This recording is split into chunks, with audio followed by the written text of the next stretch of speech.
ನಾನೇನು ಹೇಳ್ತಿರೋದು ಅಂದರೆ ನಮ್ಗೆ ಕೆಲವು ಸಲ ಅನಿಸುತ್ತೆ ನಾನು ಎಷ್ಟು ಪೂಜೆ ಮಾಡ್ತಾ ಇದ್ದೀನಿ ಮತ್ತು ನಾನು ವ್ರತವನ್ನು ಮಾಡ್ತಾ ಇದ್ದೀನಿ, ಒಳ್ಳೆಯವ್ರಿಗೆ ಮಾಡ್ತಾ ಇದ್ದೀನಿ, ಬಟ್ ಸ್ಟಿಲ್ ಒಳ್ಳೆತನ ಮಾಡಿದರೂ ಕೂಡ ನನಗೆ ಯಾಕೆ ಹಿಂಗೆ ಆಗ್ತಿಲ್ಲ ಅಂದರೆ ಬಿಕಾಸ್ ಆಫ್ ದಿಸ್. ಆಮೇಲೆ ಇನ್ನೊಂದು, ನಿಮಗೆ ಏನಾದರೂ ಒಂದು ಬರಬೇಕಂದ್ರೂ ಕೂಡ ನಿಮಗೆ ಬ್ಯಾಲೆನ್ಸ್ ಇರಬೇಕು. ATM ಕಾರ್ಡಲ್ಲಿ ನೀವು ಹೋಗಿ ₹1000 ನೀವು ತೆಗಿಬೇಕಂದ್ರೆ ₹1000 ಬ್ಯಾಲೆನ್ಸ್ ಇರಬೇಕಲ್ಲ, ಇರಬೇಕು. ಸೊ ಬ್ಯಾಲೆನ್ಸ್ ಇಲ್ಲ ಅಂದರೆ ಬರಲ್ಲ ಅದು. ಈ ಲೈಫಲ್ಲಿ ನಾವು ಒಳ್ಳೆಯವರಾಗಿರ್ಬೋದು, ಬಟ್ ಅಗೇನ್ ಹಿಂದಿನ ಜನ್ಮದಲ್ಲಿ ನಾವು ಏನು ಮಾಡ್ತೀವಿ ಏನು ಮಾಡಿರ್ತೀವಿ ಅನ್ನೋದು ನಮಗೆ ಗೊತ್ತೇ ಇರಲ್ಲ ಅಲ್ಲ. ಈಗ ನೀವು ನೋಡಿರ್ಬೋದು, ತುಂಬ ಜನ ಪಾಲಿಟಿಷಿಯನ್ಸ್ ಇರ್ಬೋದು, ಅಥವಾ ತುಂಬ ಜನ ತುಂಬ ಕೆಟ್ಟ ರೀತಿಯಲ್ಲಿ ದುಡ್ಡು ಮಾಡುವಂಥದ್ದು, ಈ ಥರ ಎಲ್ಲ ಮಾಡ್ತಿರ್ತಾರೆ. ಸೊ ಇವರುಗಳೇನು ಅಂದರೆ ಪ್ರೆಸೆಂಟ್ ಲೈಫಲ್ಲಿ ಅವ್ರಿಗೇನು ಅನಿಸಲ್ಲ, ಬಿಡು ಅಂತ ಹೇಳಿಬಿಟ್ಟು. ಬಟ್ ನೆಕ್ಸ್ಟ್ ಲೈಫಲ್ಲಿ ಅವರು ಜನ್ಮ ತಗೊಂಡಾಗ ತುಂಬ ಕಷ್ಟದ ಪರಿಸ್ಥಿತಿ, ಈ ಫೈನಾನ್ಷಿಯಲಿ ತುಂಬ ಸ್ಟ್ರಗಲ್ ಮಾಡೋದು, ಆರ್ಥಿಕವಾಗಿ ತುಂಬ ಸ್ಟ್ರಗಲ್ ಮಾಡೋದು, ಈ ಥರ ಎಲ್ಲ ಪ್ರಾಬ್ಲಮ್ ಆಗುತ್ತೆ. ಹಂಗನ್ಬಿಟ್ಟು ನಾನು ತುಂಬ ಒಳ್ಳೇದು ಮಾಡ್ತೀನಿ, ನನಗೆಲ್ಲ ಒಳ್ಳೇದಾಗುತ್ತೆ ಅಂದರೆ ಇಲ್ಲ. ಆ ನೆಗೆಟಿವ್ ಬ್ಯಾಲೆನ್ಸ್ ಕಡಿಮೆ ಆಗೋ ತನಕ ಪಾಸಿಟಿವ್ ಬ್ಯಾಲೆನ್ಸ್ ಮೇಲಕ್ಕೆ ಹೋಗೋದೇ ಇಲ್ಲ. ರಿಲೇಷನ್ಶಿಪ್ಗಳಲ್ಲಿ ಕರ್ಮ ಹೆಂಗೆ ವರ್ಕ್ ಆಗುತ್ತೆ ಅಂದರೆ, ಇಂಥವನ್ನೇ ಮದುವೆ ಆಗಬೇಕು ಅಂತ, ಅಥವಾ ಇಂಥವ್ನ ಜೊತೆಗೆ ರಿಲೇಷನ್ಶಿಪ್ ಇಟ್ಕೋಬೇಕು ಅಂತ. ಕೆಲವೊಂದು ಕಡೆ ಏನಾಗ್ಬಿಡುತ್ತೆ ಅಂತಂದರೆ, ಆಲ್ರೆಡಿ ಹುಡುಗಿಗೋ ಅಥವಾ ಹುಡುಗನಿಗೋ ಮ್ಯಾರೇಜ್ ಆಗಿರುತ್ತೆ, ಬಟ್ ಇನ್ನೊಂದು ರಿಲೇಷನ್ಶಿಪ್ಪಲ್ಲಿ ಇರ್ತಾರೆ. ಸೊ ಇದೆಲ್ಲ ಹೆಂಗೆ? ಓಕೆ. ಈಗ ಈಗ ರಿಲೇಷನ್ಶಿಪ್ಸ್ ಯೂಶ್ವಲಿ ತುಂಬ ಕಾರ್ಮಿಕ್ ಇರುತ್ತೆ. ಯಾಕಂದರೆ ನಮಗೆ ತುಂಬ ಪಾಠಗಳು ಬರೋದು ಅನಾಮಿಕರಿಂದ ಅಲ್ಲ, ಸ್ಟ್ರೇಂಜರ್ಸಿಂದ ಅಲ್ಲ. ನಮಗೆ ಪಾಠ ಬರೋದು ನಮ್ಮ ಸುತ್ತಮುತ್ತಲಿಂದನೇ ಬರುವಂಥದ್ದು. ತಂದೆ, ತಾಯಿ, ಮಕ್ಕಳು, ಗಂಡ, ಹೆಂಡತಿ ಇವರತ್ತಿಂದ ಬರೋದು. ಸೊ ನಾರ್ಮಲಿ ಏನಾಗುತ್ತೆ ಅಂದರೆ, ನಾವು ಇದೇ ವ್ಯಕ್ತಿನ ನಾವು ಯಾತಕ್ಕೆ ಮದುವೆ ಆಗ್ತೀವಿ ಅಂತ ಹೇಳಿದ್ರೆ, ಒಂದು ನಮಗೆ ಮತ್ತು ಅವ್ರಿಗೆ ಪಾಸ್ಟಲ್ಲಿ ಒಂದು ಕನೆಕ್ಷನ್ ಇರ್ಬೋದು, ಓಕೆನಾ. ಸೊ ಪೆಂಡಿಂಗ್ ಕರ್ಮ ಇರ್ಬೋದು. ಈ ವ್ಯಕ್ತಿಯೊಟ್ಟಿಗೆ ಈಗ ನಾನು ನಿಮಗೇನೋ ಒಂದು ಕೆಟ್ಟದ್ದು ಮಾಡಿರ್ತೀನಿ, ವಾಪಸ್ಸು ನಾನು ಅದಕ್ಕೆ ಪೇ ಮಾಡಲೇಬೇಕು. ಸೊ ಹಾಗಾಗಿ ನಮ್ಮದು ಮದುವೆ ಆಗತ್ತೆ ಅಂತ ಒಂದು. ಎರಡನೇದು ಸೋಲ್ ಕಾಂಟ್ರಾಕ್ಟ್ ಮಾಡಿರ್ತಾರೆ. ಓಕೆ, ಏನಂದರೆ ಏನೇ ಆದರೂ ನಾನೇ ಮದುವೆ ಆಗ್ತೀನಿ, ಅಥವಾ ನಾನೇ ಬಂದು ನಿನಗೆ ಇದು ಮಾಡ್ತೀನಿ ಅಂತ ಹೇಳಿ ಸೋಲ್ ಕಾಂಟ್ರಾಕ್ಟ್ ಮಾಡಿರ್ಬೋದು. ಅಥವಾ ಪಾಸ್ಟ್ ಲೈಫಲ್ಲಿ ಪೆಂಡಿಂಗ್ ಕರ್ಮ, ಇಷ್ಟಪಟ್ಟಿರ್ತಾರೆ, ಅವರಿಬ್ಬರು ಒಂದಾಗಿರಲ್ಲ, ಸೊ ಇನ್ನೂ ಅದು ಪೆಂಡಿಂಗ್ ಕರ್ಮ ಇರುತ್ತೆ. So that karma will come back to you in the present life, ಆಯಿತಾ. ಬಟ್ ಅದು ಬಂದ ಮೇಲೆ ನೀ ಹೇಗೆ ಅದನ್ನು ಡೀಲ್ ಮಾಡ್ತೀಯಾ, ಅಥವಾ ನೀನು ಹೇಗೆ ಅದನ್ನು ನಿಭಾಯಿಸ್ತೀಯಾ, ಅದು ತುಂಬ ಇಂಪಾರ್ಟೆಂಟ್ ಆಗುತ್ತೆ, ಆಯಿತಾ. ಈಗ ಫಾರ್ ಎಕ್ಸಾಂಪಲ್ ಒಬ್ಬ ಗಂಡ ಹೆಂಡ್ತಿ ಇದ್ದಾರೆ, ಅವ್ರು ಚೆನ್ನಾಗೇ ಇದ್ದಾರೆ. ಸೊ ನಿಮ್ಮದು ಪೆಂಡಿಂಗ್ ಕರ್ಮ ಇದೆ ಅಂತ ಹೇಳಿ ನೀವು ಹೋಗ್ಬಿಟ್ಟು ಅದನ್ನು ರಿಲೇಷನ್ಶಿಪ್ನ ನೀವು ಕಟ್ ಮಾಡಿದರೆ, you are again taking negative karma. ಅರ್ಥ ಆಗ್ತಿದೆಯಾ? ಅದ್ರ ಬದಲು ನೀವು ಏನು ಮಾಡಬೇಕು ಅಂದರೆ, ನಾನು ಈ ರಿಲೇಷನ್ಶಿಪ್ಪಿಂದ ನಾನು ಏನು ಪಾಠ ಕಲಿಬೇಕು, ನಾನು ಏನು ಪಾಠ ಕಲ್ತ್ರೆ ನಾನು ಮುಂದೆ ಹೋಗ್ಬೋದು ಅನ್ನೋದನ್ನು ನೀವು ಕಲಿಬೇಕಾಗತ್ತೆ. ಮತ್ತು ಎಲ್ಲ ರಿಲೇಷನ್ಶಿಪ್ಸು ಕಾರ್ಮಿಕ್ ಅಲ್ಲ, ಕೆಲವೊಂದು ಫ್ರೀ ವಿಲ್ ಕೂಡ ಇರುತ್ತೆ.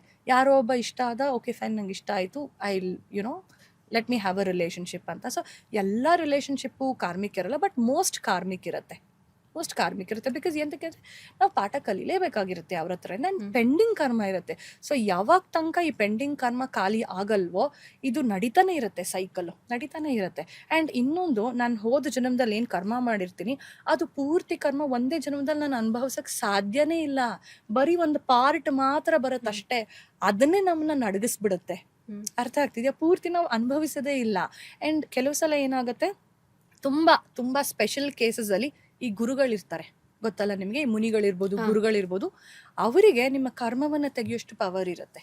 ಅಂದರೆ ಸದ್ಗುರುಗಳು, ಲೈಕ್ ಸಾಕ್ಷಾತ್ಕಾರ ಹೊಂದಿರುವಂಥ ಗುರುಗಳು, ಅವ್ರೇನು ಮಾಡ್ತಾರೆ, ನೀವು ಅವ್ರ ಶಿಷ್ಯ ಆಗುವಾಗ ಏನಾಗುತ್ತೆ, ನೀವು ಸಾಧನೆಗಳಿರ್ಬೋದು ಅಥವಾ ಜಪಗಳಿರ್ಬೋದು, ಇದೆಲ್ಲ ಮಾಡೋಕ್ಕೆ ಶುರು ಮಾಡಿದಾಗ ಈ 100 ವರ್ಷದಲ್ಲಿ ಕಳೆಯುವಂತಹ ಕರ್ಮ ನೀವು 3 ತಿಂಗಳಲ್ಲೇ ಕಳಿಬೋದು. ಆಗ ಏನಾಗುತ್ತೆ, ನಿಮಗನ್ನ ತಡೆಯೋಷ್ಟು ಶಕ್ತಿ ಇರಲ್ಲ.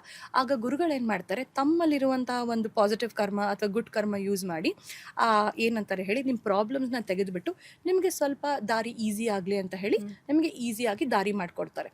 ಕೆಲವು ಸಲ ಏನಾಗುತ್ತೆ, ದ ಲಾರ್ಡ್ಸ್ ಆಫ್ ಕರ್ಮ ಅಂದರೆ ಹೇಗೆ ನಮಗೆ ಪ್ರತಿಯೊಂದು ಇದರಲ್ಲಿ ಹಯಾರ್ಕಿನಲ್ಲಿ ಇದಿರುತ್ತೆ. ಈಗ ಸ್ಕೂಲಲ್ಲಿ ಹೇಗೆ ಪ್ರಿನ್ಸಿಪಲ್ಲು, ಟೀಚರು ಹಯಾರ್ಕಿ ಇರುತ್ತೋ, ಅದೇ ರೀತಿ ಮೇಲಿನ ಲೋಕದಲ್ಲೂ ಕೂಡ ಹಯಾರ್ಕಿ ಇರುತ್ತೆ. ಅದರಲ್ಲಿ ದ ಲಾರ್ಡ್ಸ್ ಆಫ್ ಕರ್ಮ ಅಂತ ಇರ್ತಾರೆ. ಇವ್ರು ಯಾರು ಅಂದರೆ, ಕರ್ಮವನ್ನು ಯಾರ್ಯಾರು ಏನೇನು ಕರ್ಮ ಮಾಡ್ತಾ ಇದ್ದಾರಾ, ಮಾಡ್ತಿಲ್ವಾ, ಏನು ಪಾಠ ಇವರಿಗೆ ಕೊಡಬೇಕು, ಏನು ಪಾಠ ಕಲಿಸ್ಬೇಕು, ಯಾವ ಇದರಲ್ಲಿ ಮಾಡಬೇಕು ಅಂತ ಅವರೇ ಡಿಸೈಡ್ ಮಾಡೋದು, ಲಾರ್ಡ್ಸ್ ಆಫ್ ಕರ್ಮ. ಸೊ ಇವ್ರೇನು ಮಾಡ್ತಾರೆ, ಅವ್ರು ಅನ್ಕೋತಾರೆ, ಓ ಪಾಪ ಇಷ್ಟು ಕಷ್ಟಪಡ್ತಾ ಇದ್ದಾಳಲ್ಲ, ಸ್ವಲ್ಪ ರಿಬೇಟ್ ಕೊಡೋಣ, ಸ್ವಲ್ಪ ಇವಳಿಗೆ ಡಿಸ್ಕೌಂಟ್ ಕೊಡೋಣ ಅಂತ ಹೇಳಿ ಆವಾಗ ಅವರು ಸ್ವಲ್ಪ ರಿಬೇಟ್ನ ಕೊಡ್ತಾರೆ. ಕೇಳ್ತಾ ಇದ್ರೆ ಹಂಗೆ ನೆಕ್ಸ್ಟ್ ಹಿಂಗೆ ಕೇಳ್ತಾ ಇರೋಣ ಅಂತ ಅನ್ನಿಸ್ತಾರೆ. ಸೊ ಈ ಮಕ್ಕಳು ಅಂತ ಬಂದಾಗ ಈ ಕರ್ಮ ಅಗೇನ್ ಅಲ್ಲಿ ವರ್ಕ್ ಆಗುತ್ತೆ. ಹೌದು. ಹೇಗೆ ಅಂತ ಹೇಳಿದ್ರೆ ಈ ವಿಕಲಚೇತನ ಮಕ್ಕಳು ಅಥವಾ ಸ್ಪೆಷಲ್ ಚಿಲ್ಡ್ರನ್ ಅವರೆಲ್ಲ ಏಂತ ಹುಟ್ಟುತ್ತಾರೆ ಅಂದರೆ ಒಂದು ಏನಂದರೆ ಹಿಂದಿನ ಲೈಫಲ್ಲಿ ಅದು ಸೋಲು ತುಂಬ ಕೆಲಸ ಮಾಡಿರತ್ತೆ, ತುಂಬ ಕೆಲಸ ಮಾಡಿರತ್ತೆ. ಅದಕ್ಕೆ ಮತ್ತೆ ಪುನಃ ಅಷ್ಟು ಕೆಲಸ ಮಾಡೋಕೆ ಅದಕ್ಕೆ ಇಷ್ಟ ಇಲ್ಲ. ಜವಾಬ್ದಾರಿ ಈಗ ನಾರ್ಮಲ್ ಆಗಿದ್ರೆ ಮದುವೆ ಆಗಬೇಕಾ, ಪಾಠ ಕಲಿಬೇಕು, ಸ್ಕೂಲಿಗೆ ಹೋಗಬೇಕು, ಎಲ್ಲ ಮಾಡಬೇಕು, ಮಕ್ಕಳು ಮಾಡಬೇಕು, ನಂತರ ಜವಾಬ್ದಾರಿ ತಗೋಬೇಕು, ತುಂಬ ಇರುತ್ತೆ ಅಲ್ವಾ.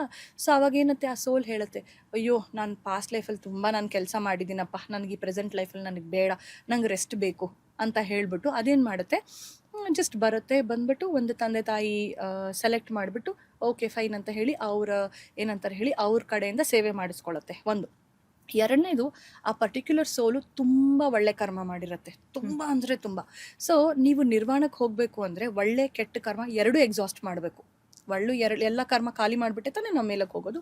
ಕೆಲವು ಸಲ ಬಿಕಾಸ್ ಆಫ್ ದ ಗುಡ್ ಕರ್ಮ ಒಳ್ಳೆ ತಂದೆ ತಾಯಿಗೆ ಅದು ಮಗುವಾಗಿ ಹುಟ್ಟತ್ತೆ, ಅವ್ರು ತುಂಬ ಸೇವೆ ಎಲ್ಲ ಮಾಡ್ತಾರೆ, ಓ ಫೈನ್ ಅಂತ ಹೇಳಿ ಚೆನ್ನಾಗಿ ನೋಡಿಕೊಂಡು ಮತ್ತೆ ಅದು ಪುನಃ ವಾಪಸ್ ಹೋಗುತ್ತೆ. ಇದು ಎರಡು.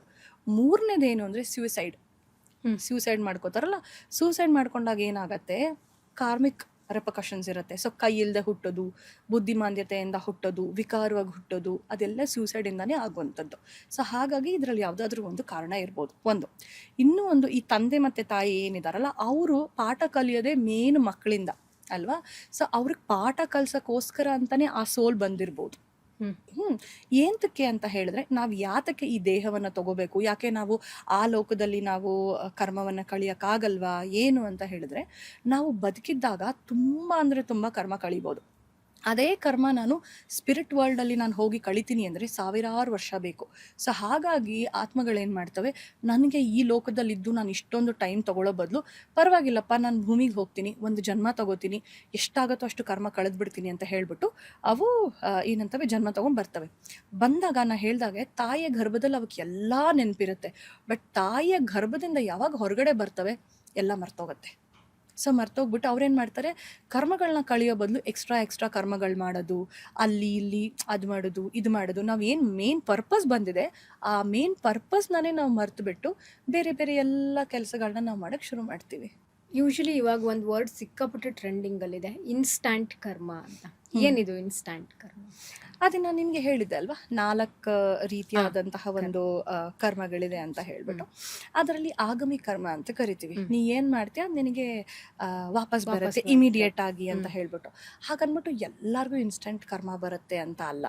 ಅರ್ಥ ಆಯ್ತಾ? ಈಗ ನಿಂದೇನು ಆಲ್ಮೋಸ್ಟ್ ನಿಂದು ಕರ್ಮದ್ದು ಇದು ತುಂಬಿದೆ, ಆ ಟೈಮಲ್ಲಿ ಇನ್ನೊಂದು ಎಕ್ಸ್ಟ್ರಾ ಹಾಕಿದಾಗ ಹೊಡಿಯತ್ತದು ವಾಪಸ್ಸು. ಈಗ ನಾವು ಹೇಳ್ತೀವಿ ಗೊತ್ತಾ, ಕರ್ಮದ ಕೊಡ ತುಂಬಲೇಬೇಕು, ಕೊಡ ತುಂಬ್ದಾಗ್ಲೇನೆ ಅಂತ, ಪಾಪದ ಕೊಡ ಅಂತ ಹೇಳ್ಬಿಟ್ಟು. ಸೊ ಹಾಗೆ ಅದು ತುಂಬಿದಾಗ ಅದು ವಾಪಸ್ ಬರುತ್ತೆ. ಬಟ್ ಯೂಶಲಿ ಏನು ಅಂತ ಹೇಳಿದ್ರೆ, not everybody will pay in this life it self. ಇದೇ ಲೈಫಲ್ಲೇ ನಾವು ಪೇ ಮಾಡ್ತೀವಿ ಅಂತಲ್ಲ, ಬಟ್ ಪೇ ಮಾಡ್ತೀವ ಖಂಡಿತ ಮಾಡಲೇಬೇಕು, ಮಾಡ್ತೀವಿ. ಹೌದು, ಪೇ ಇದೇ ಇರ್ಬೋದು ಅಥವಾ ನೆಕ್ಸ್ಟ್ ಲೈಫಲ್ಲಿ ಇರ್ಬೋದು, ಒಟ್ಟಿನಲ್ಲಿ ಪೇ ಮಾಡಲೇಬೇಕು. ಆ್ಯಂಡ್ ಇನ್ನೊಂದು ನಮ್ಗೇನು ಅನ್ಸುತ್ತೆ ಗೊತ್ತಾ, ಓ ಅವಳು ಹೀಲರು, ಅವಳ ಲೈಫ್ ತುಂಬ ಚೆನ್ನಾಗಿದೆ, ಓ ಇವ್ರು ಡಾಕ್ಟರು, ಇವ್ರ ಲೈಫ್ ತುಂಬ ಚೆನ್ನಾಗಿದೆ, ಇವನೊಬ್ಬ ಆ್ಯಕ್ಟರು, ಇವನ ಲೈಫ್ ತುಂಬ ಚೆನ್ನಾಗಿದೆ. ಬಟ್ ನೀವು ನೋಡಿದಾಗ ಎಲ್ಲರೂ ಒಂದಲ್ಲ ಒಂದು ರೀತಿನಲ್ಲಿ ಸಫರ್ ಆಗ್ತಾನೆ ಇರ್ತೀವಿ. ದಟ್ ಈಸ್ ಬಿಕಾಸ್ ನಮ್ಮ ಕರ್ಮ ಇರೋದಕ್ಕೇನೆ ನಾವು ಹುಟ್ಟಿರೋದು, ಇಲ್ಲಾಂದ್ರೆ ಹುಟ್ಟತಾನೆ ಇರಲಿಲ್ಲ. ಇಲ್ಲೊಂದು ಸ್ಟೋರಿ ಹೇಳ್ತೀನಿ ಆಯ್ತಾ, ತುಂಬ ಇಂಟ್ರೆಸ್ಟಿಂಗ್ ಸ್ಟೋರಿ. ಈ ಹೀಲರ್ಗಳಿರ್ತಾರಲ್ಲ, ಯೂಶಲಿ ನಮ್ಮ ಕಮ್ಯುನಿಟಿಲಿ ಸ್ವಲ್ಪ ಜಾಸ್ತಿ ಏನು ಅಂದರೆ, ನಾನು ಗ್ರೇಟು ಯಾಕಂದ್ರೆ ನಾನು ಮೆಡಿಟೇಷನ್ ಮಾಡ್ತೀನಿ, ನಾನು ಇದು ಅಂತ ತುಂಬ ಇರುತ್ತೆ. ಸೊ ಒಬ್ಬ ಗುರುಗಳಿರ್ತಾರೆ, ಗುರುಗಳ ಕೆಳಗಡೆ ಒಬ್ಬ ಹೀಲರ್ ಇರ್ತಾನೆ. ಅವನ ಹತ್ರ ತುಂಬ ಜನ ಬರ್ತಿರ್ತಾರೆ ಹೀಲಿಂಗ್ಸ್ ತಗೊಳಕ್ಕೆ. ಸೊ ಅವನಿಗೆ ಒಂಥರ ಈಗೋ, ಒಂಥರ ಜಂಬ, ನೋಡು ಎಷ್ಟು ಜನ, ಸಾವಿರಾರು ಜನ ಬರ್ತಾರೆ ನನ್ನ ಹತ್ರ ಹೀಲಿಂಗ್ ತೊಗೊಂಡು ಹೋಗ್ತಾ ಇದ್ದಾರೆ ಅಂತ ತುಂಬ ಅಂದರೆ ತುಂಬ ಜಂಬದಲ್ಲಿ ಹೇಳ್ತಾನೆ ಗುರುಗಳೇ ನೋಡಿ ನನ್ನ ಹತ್ರ ಎಷ್ಟು ಜನ ಬರ್ತಾ ಇದ್ದಾರೆ, ಎಷ್ಟು ಜನಕ್ಕೆ ಹೀಲಿಂಗ್ ಮಾಡ್ತಾ ಇದ್ದೀನಿ ನಾನು, ಹಾಗೆ ಹೀಗೆ. ಗುರುಗಳು ಹೇಳ್ತಾರೆ, ಹೌದಾ, ಸರಿಯಪ್ಪ. ಅವ್ರು ಯಾಕೆ ಬರ್ತಾ ಇದ್ದಾರೆ ಗೊತ್ತಾ ನಿನಗೆ ಅಂತ ಕೇಳ್ತಾರೆ. ಇಲ್ವಲ್ಲ, ನೀನು ಹೋದ ಜನ್ಮದಲ್ಲಿ ಒಬ್ಬ ಸೈನಿಕನಾಗಿದ್ದೆ, ಅವ್ರಗಳಿಗೆಲ್ಲ ನೀನು ಕೈ ಕಾಲು ತಲೆ ಎಲ್ಲ ಕಟ್ ಮಾಡಿದ್ದೆ. ಸೊ ನೀನು ಏನೇನೆಲ್ಲ ಮಾಡಿದ್ದೆ ವಾಪಸ್ ಎಲ್ಲ ಅವ್ರಿಗೆ ಹೀಲ್ ಮಾಡ್ತಾ ಇದೆಯಾ ನೀನು, ಗೊತ್ತಾ ನಿನಗೆ ಅಂತ ಹೇಳ್ತಾರೆ. ಆವಾಗ ಅವನಿಗೇನದು ಆ ಜಂಬ, ಆ ಈಗೋ ಇತ್ತು, ಅಲ್ಲೇ ಅದು ಮುರಿಯುತ್ತೆ. ಸೊ ನಾವುಗಳು we are what we are because ನಾವು ಪಾಸ್ಟಲ್ಲಿ ಏನೋ ಮಾಡಿದ್ವಿ, ಅದಕ್ಕೋಸ್ಕರನೇ ನಾವುಗಳು ಈಗ ಪ್ರೆಸೆಂಟಲ್ಲಿ ಹೀಗಿರೋದು. ಲೇಟೆಸ್ಟ್ ಹಾಗೂ ಇಂಟ್ರೆಸ್ಟಿಂಗ್ ಸುದ್ದಿಗಳಿಗಾಗಿ ಬಾಸ್ ಟಿವಿ ಕನ್ನಡ ಚಾನೆಲ್ನ ಸಬ್ಸ್ಕ್ರೈಬ್ ಮಾಡಿ, ಹಾಗೆಯೇ ಬೆಲ್ ಐಕಾನ್ ಪ್ರೆಸ್ ಮಾಡಿ. ಇದರ ಜೊತೆಗೆ ಫೇಸ್ಬುಕ್, ಇನ್ಸ್ಟಾಗ್ರಾಮ್, ಎಕ್ಸ್ ನಲ್ಲೂ ಮಿಸ್ ಮಾಡದೆ ಫಾಲೋ ಮಾಡಿ.